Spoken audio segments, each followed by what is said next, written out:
Alors on est parti dans cette vidéo pour parler de FundingTix qui malheureusement vient de fermer ses portes. Donc c'est pas la meilleure des vidéos que je vais faire en termes d'émotion. Bon, c'est pas catastrophique non plus, hein. Il y a d'autres profils qui sont super intéressantes, mais c'est ce que l'on va voir aujourd'hui. Et quelles leçons tirer par rapport à la fermeture de FundingTix.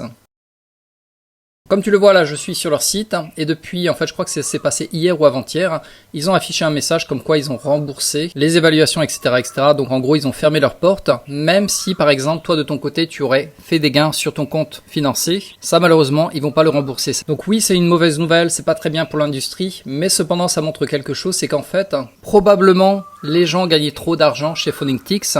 Donc les paiements étaient onérés, mais au fur et à mesure, leur balance est déséquilibrée, c'est-à-dire qu'ils généraient moins de profits qu'ils n'en reversaient. Donc moralité de l'histoire, ça arrive régulièrement qu'une grosse prop firme, ou qu'on va dire qu'une prop firme assez saine, ferme ses portes, soudainement comme ça. Donc dans ces cas-là, qu'est-ce qu'il faut faire? Il faut en fait diversifier les prop firmes. C'est vraiment le conseil à donner, c'est-à-dire que si par exemple, tu t'es enquiquiné à faire monter 5 comptes financés chez FundingTix, et t'as mis plusieurs mois pour y arriver, et soudainement, bam, ils mettent la clé sous la porte, et te remboursent peut-être 100 balles par compte, tu vas être complètement détruit psychologiquement. Donc ma recommandation, c'est de ne pas mettre tous les œufs dans le même panier. Par exemple, tu vas prendre 3 comptes chez chacune des prop firmes, jusqu'à avoir au minimum 20 comptes, et à partir de là, peut-être tu vas prendre un 4e jusqu'à 5e compte chez chacune de ces prop firmes. Donc si par exemple, tu as 6, 7, 8, 9, 10 prop firmes sur lesquelles tu trades en parallèle, parce que maintenant il y a des outils qui existent, qui te le permettent, notamment TradeSyncer, je te remettrai le lien en dessous de la vidéo. Donc avec ces outils de copieur, tu peux trader sur un compte maître, et tous les autres comptes prop firmes vont répliquer exactement les mêmes montants, ou plus ou moins les mêmes montants à quelques dollars près.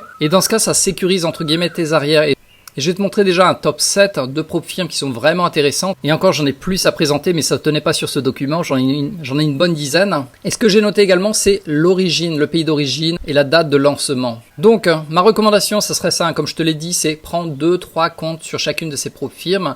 Ne les fais pas tout d'un coup, ça te coûterait trop cher. Mais par exemple, tu peux prendre 2 comptes chez TopStep, qui est le meilleur à mes yeux, en termes de règles, en termes de simplicité, en termes d'ancienneté également. Donc par exemple, tu vas prendre 2 comptes chez TopStep, tu vas les monter en financé. Ensuite, s'il y a une bonne promo chez Fidias, tu peux prendre 2 ou 3 comptes.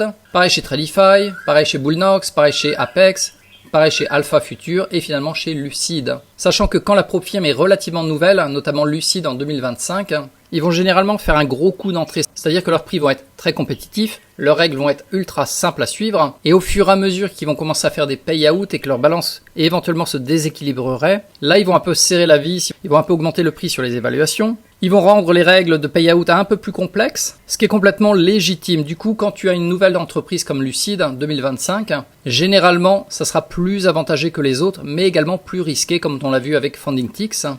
Parce que ils ont fait la même chose, c'est-à-dire que leur prix était vraiment ultra bas, leurs conditions ultra faciles, et du coup ils se sont fait dévaliser. Tout simplement leur équilibre, la balance n'était pas intéressant pour le long terme. Donc garde ça en tête, moins cher ne veut pas dire sécurité. Et au contraire, on recommande la diversification. Par exemple, tu te prends un top 5, un top 6, top 10 de prop firmes, tu prends 2 comptes sur chacune d'entre elles au fur et à mesure que les mois passent. Tu essaies de faire vite des retraits pour valider que ça fonctionne. Et à partir de là, avec ces retraits, tu rajoutes d'autres comptes sur d'autres prop firmes. Et tu continues cette boucle encore et encore. Et le jour où, par exemple, Lucid va fermer ses portes parce qu'il ne gagne pas assez d'argent, tu auras encore 6 autres prop firmes qui vont te faire des payouts. Donc voilà, en dessous de la vidéo, si tu le souhaites, tu peux récupérer ce document avec chacune des conditions au niveau de l'évaluation et au niveau des payouts. Et comme je te l'ai dit, pour moi, mon numéro 1, ça reste TopStep. Numéro 2 que j'aime bien également, c'est Fidias. Cependant, ils sont à Gibraltar, donc ça donne un peu moins de sécurité.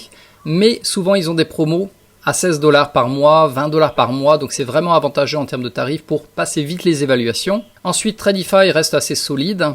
Apex, même s'ils ont des règles très très ennuyeuses, ils ont toujours des tarifs très avantageux. Également, ils ont de l'ancienneté.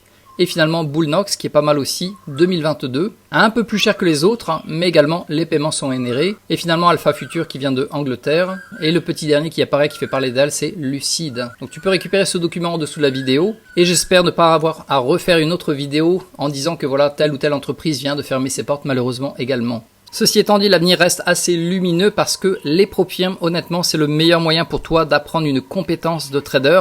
Et généralement, il te faudra entre 6 mois à 1 an pour maîtriser, entre guillemets, cette compétence. Et tu peux le faire à moindre coût via les prop firms. Également, les prop firms peuvent te permettre de faire des payouts assez rapidement pour que toi, de ton côté, tu puisses bâtir ton propre compte personnel et finalement, dans le futur, éventuellement trader avec ton argent personnel si tu ne souhaites pas avoir le genre de mésaventure d'une prop firm qui ferme ses portes. Mais comme je te l'ai dit, en fait, si tu diversifies les prop firms, imagine, tu prends 3, 4, 5 comptes par prop firm que tu multiplies par peut-être 8 prop firmes, 10 prop firmes, ça te ferait dans les 40 comptes. Et si par exemple tu arrives à faire du 500 balles par mois de gain et que tu le multiplies par autant de comptes, je te garantis que ça te fait un bon pactole. Et ce pactole, tu peux le réinjecter sur ton compte personnel, le faire grandir, travailler sur d'autres formes d'investissement sur du moyen long terme. Donc voilà, garde en tête que les prop firmes, oui, c'est un peu casino. Cependant, c'est un magnifique tremplin pour ta carrière de trader.